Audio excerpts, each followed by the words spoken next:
Hello दोस्तों, कल यानी सोमवार को मार्केट जो था वो ऊपर जा रहा था, जिसकी वजह से इन्वेस्टरों को लगने लगा कि मार्केट ऊपर जाएगा।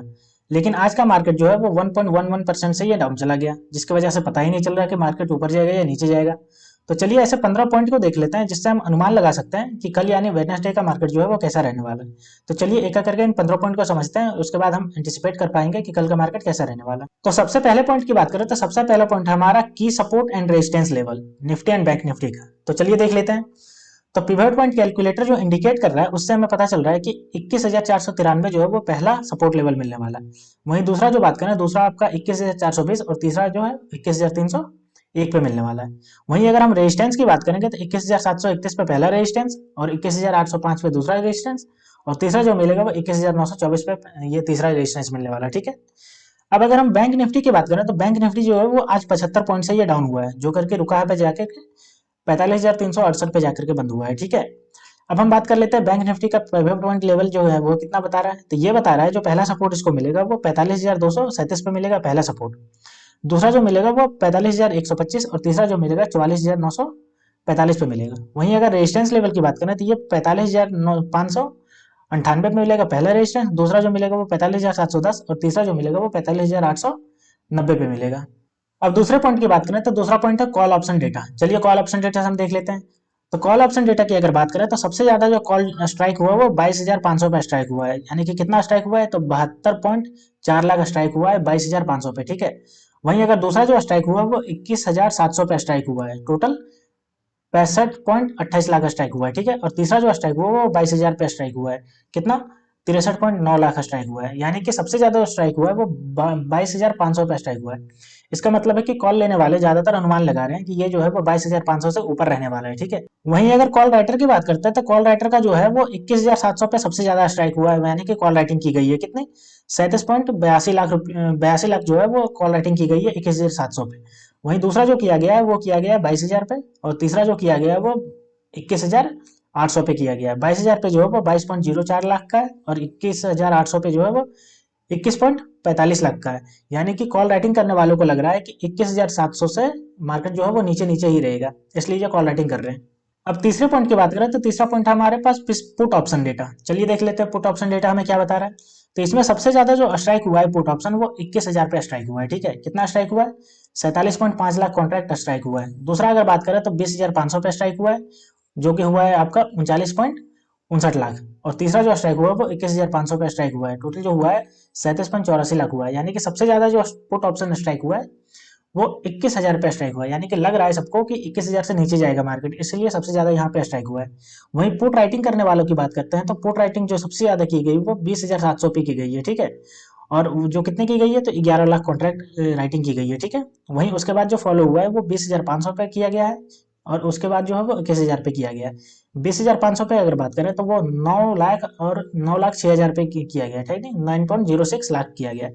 वहीं अगर 21,000 पे बात करें तो वो 5.02 लाख किया गया कॉन्ट्रैक्ट। ठीक है। इसका मतलब हमें समझ में आ रहा है कि जो पुट लेने वाले हैं वो 21,000 समझ रहे हैं कि 21,000 से मार्केट होगा वो नीचे जाएगा, लेकिन जो पुट राइटिंग करने वाले हैं वो 20,700 पे कर रहे हैं ज्यादातर ये पुट राइटिंग। ठीक है। इसका मतलब है कि ये 20,700 से ऊपर रहने वाले का अनुमान लगा रहे हैं। अब अगले पॉइंट की बात करते हैं। तो अगला पॉइंट है हमारे पास stock with high delivery percentage, यानी कौन से ऐसे स्टॉक हैं जिसमें हाई डिलीवरी ली जा रही है। तो ये हमारे पास पूरा डेटा है जिसमें हाई डिलीवरी ली जा रही है। ठीक है। तो आप पॉज करके पढ़ लीजिएगा, मैं एक बार बता दे रहा हूँ। Pidilite India, Godrej consumer, Atul, ICICI provident insurance fund, TCS, Mphasis, Grasim, M F S L, Divi's lab and Colpal. ठीक है। तो ये सब ऐसे स्टॉक हैं जिनमें हाई डिलीवरी ली जा रही है, तो इन सबको भी आप एक बार कंसिडर कर सकते हैं, क्योंकि अगर ये हाई डिलीवरी ली जा रही है इसका मतलब जो इन्वेस्टर है इसमें वो ज्यादा ट्रस्ट दिखा रहे हैं, तो इसलिए हम इसको भी कंसिडर कर सकते हैं। अब अगले पॉइंट की बात करते हैं। तो अगला पॉइंट है हमारे पास जिसमें लॉन्ग बिल्डअप देखा जा रहा है। तो ऐसा 34 ऐसा स्टॉक है जिसमें लॉन्ग बिल्डअप देखा जा रहा है। और ये सब जो है वो उसमें से कुछ नाम है इसके। ठीक है। तो हम इसके आप एक बार पॉज कर लीजिएगा और उसके बाद पढ़ लीजिएगा। मैं कुछ नाम बता दे रहा हूँ, जैसे कॉनकोर, जील, ठीक है, हिंडाल्को, बीपीसीएल, हीरो मोटरकॉप, इंडिगो, बलराम मशीन, मेट्रोपोलिस, लिंचिंगिस और सेल। ये सब ऐसा स्टॉक है जिसमें बहुत ज्यादा लॉन्ग बिल्डअप देखा जा रहा है, यानी कि इसमें भी बहुत ज्यादा पैसा लगाया जा रहा है, इन्वेस्टरों को इसमें बहुत ज्यादा भरोसा है। तो आप इसको भी देख सकते हैं क्योंकि इनका जो प्राइस है वो बढ़ेगा। तो अगले पॉइंट की बात करते हैं। तो अगला पॉइंट है लॉन्ग अनवाइंडिंग, यानी 54 ऐसे स्टॉक हैं जो लॉन्ग अनवाइंडिंग में है, यानी कि पोजीशन जितना भी लॉन्ग पे लेके रखे थे वो सब अब पोजीशन से हट रहे हैं, यानी कि सब बेच रहे हैं। तो इनमें से ये सब सारे स्टॉक है, आप एक बार पढ़ लीजिएगा पॉज करके, मैं एक बार पढ़ देता हूँ। Coforge, GAIL, MCX, Ramcocem, doctor Reddy, Colpal, Axis bank, Trent, SBI life, Indus tower, ये सब ऐसे हैं जिनमें लॉन्ग अनवाइंडिंग देखने को मिल रही है, यानी कि इनका जो प्राइस है वो टच कर गया है, अब ये प्राइस होगा वो नीचे जाएगा, इसलिए इसको बेच करके निकल रहे हैं। अब अगले पॉइंट की बात करते हैं। तो अगला पॉइंट है शॉर्ट बिल्डअप, यानी कि 67 ऐसा स्टॉक है जिनमें शॉर्ट बिल्डअप देखने को मिला है, यानी कि इनका जो है प्राइस और ज्यादा गिरने के चांसेस है, इसलिए इन्वेस्टर जो है इसमें शॉर्ट करते जा रहे हैं।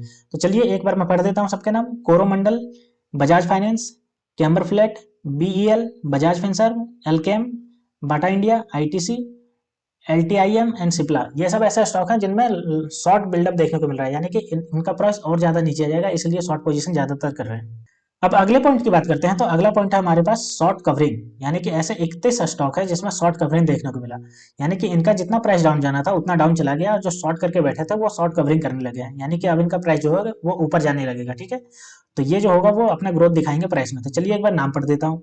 जेके सीमेंट, सिंजेन, बीसॉफ्ट, DLF, Apollo tyre, ICICI bank, PNB, ACC, Shriram finance and Hind पेट्रोकॉम। ठीक है, यानी कि ये सब ऐसे हैं जो मतलब ऊपर जाने वाले हैं, क्योंकि ये जितने भी शॉर्ट करके बैठे थे वो अब शॉर्ट कवरिंग करने लगे हैं। ठीक है, तो इसका मतलब है कि अब ये जो प्राइस होगा वो ऊपर जाएगा। अब अगले पॉइंट की बात करते हैं। तो अगला पॉइंट है पीसीआई, यानी कि पुट कॉल रेशियो। अब पुट कॉल रेशियो जो हमें बताता है कि मार्केट बुलिश है या बेरिश है। अगर मार्केट अगर बुलिश होगा तो उसका जो रेशियो होगा वो 1 से नीचे होता है, और अगर मार्केट बेरिश है तो वो 1 से ऊपर होता है। ठीक है, तो यहाँ पे देखिए आज का जो रेशियो है वो 0.82 है। ठीक है, 30 जनवरी को जो है 0.82, और जो कल हुआ था वो 1.21 था लेवल। ठीक है, तो यानी कि अगर आज का 0.82 है यानी कि 1 से कम है, जिसके वजह से ये बुलिश सेंटीमेंट है, यानी कि मार्केट जो है वो बुलिश सेंटीमेंट दिखा रहा है। अब अगले पॉइंट की बात करते हैं। तो कल कुछ ऐसे है, यानी 31 जनवरी को कुछ ऐसे कंपनी है जिनका रिजल्ट आने वाला है जो सीधा इनके स्टॉक प्राइस पे इफेक्ट करेगा। अगर इनका रिजल्ट पॉजिटिव में आता है, अगर प्रॉफिट ज्यादा होता है तो प्राइस ऊपर जाएगा, और अगर प्रॉफिट कम होता है या नेगेटिव होता है तो प्राइस डाउन होगा। तो ये सारी कंपनियां हैं जिसका कल रिजल्ट आने वाला है, तो इसको भी आप ध्यान में रखिएगा।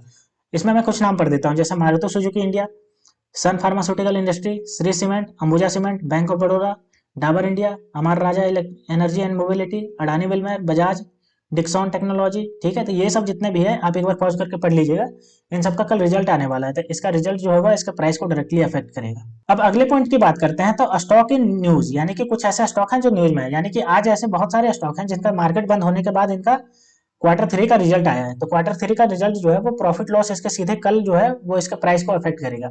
तो इसमें से जो आया है उनके नाम बता देता हूँ मैं। जैसे एल का जो आया है वो मार्केट बंद होने के बाद आया है, डॉक्टर रेड्डीज लेबोरेटरी का आया है, वोल्टास का आया है, वहीं अगर हम बात करें अगला तो वो टीसीएस का आया है, उसके बाद पीबी फिनटेक का आया है, और एक जो कंपनी है नोवा एग्रीटेक वो कल जाकर के मार्केट में लिस्ट होने वाली है। इसका जो फिक्स प्राइस हुआ है वो 41 रुपये पे ये फाइनल हुआ है। ठीक है, तो कल इसका जो मार्केट पे लिस्ट होगी तो उसकी वजह से भी इसका जो प्राइस होगा वो अप डाउन बहुत ज्यादा देखने को मिलेगा लिस्ट होने के बाद। तो ये सब ऐसी है जिसका क्वार्टर 3 का रिजल्ट आज मार्केट बंद होने के बाद आया है, तो ये कल जाकर के मार्केट खुलेगा तब इसका प्राइस अफेक्ट करेगा। तो आप इन सबको भी ध्यान में रखिएगा। अब अगले पॉइंट की बात करते हैं। तो अगला पॉइंट है फंड फ्लो। ठीक है, तो देख लेते हैं कि कितना कितना फंड फ्लो हुआ है।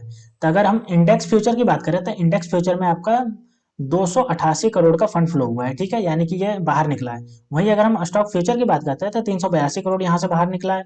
अगर हम ऑप्शन इंडेक्स ऑप्शन की बात करते हैं तो 49,369 करोड़ ये जो है यहाँ से बाहर निकला है। वहीं अगर स्टॉक ऑप्शन की बात करते हैं तो 551 करोड़ यहाँ से बाहर निकला है। तो ये सब इतना इतना पैसा बाहर निकला है जिसकी वजह से ये मार्केट डाउन हुआ है। अब अगर हम अगले पॉइंट की बात करते हैं तो अगला पॉइंट है एफआईआई और डीआईआई डेटा, यानी कि इन्होंने कितना बिकवाली करी है और कितना खरीदारी की है। तो एफआईआई आज जो है वो 1970.52 करोड़ रुपए का बेचा है, जिसकी वजह से मार्केट डाउन हुआ है। वहीं अगर हम डीआईआई की बात करें तो डीआईआई ने टोटल 1002.70 करोड़ जो है वो खरीदा है, यानी कि इसने कम खरीदा है, एफआईआई ने ज्यादा बेचा है, जिसकी वजह से ये जो है मार्केट डाउन गया है।